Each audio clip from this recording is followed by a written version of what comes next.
എറണാകുളം.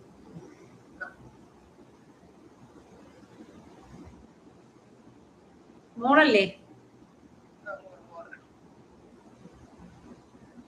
മോള് പൂരം നക്ഷത്രം. പൂരം നക്ഷത്രം പാദം 3 ജനിച്ചിരിക്കുന്നത്. പിടിവാശി, ദേഷ്യം എല്ലാം ഉണ്ടല്ലേ മോൾക്ക്? ആ,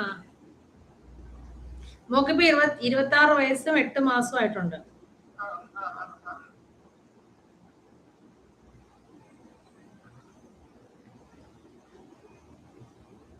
മോളുടെ ലഗ്നം വരുന്നത് ധനുരാശിയിലാണ് ലഗ്നം വരുന്നത്. അപ്പൊ ജീവിതത്തിലെല്ലാം അവള് നല്ല ഫൈറ്റ് ചെയ്ത് മാത്രമേ അവൾക്ക് കിട്ടുള്ളൂ. ജോലിയായാലും പഠിപ്പായാലും നല്ലൊരു ജീവിതമായാലും നല്ല പോലെ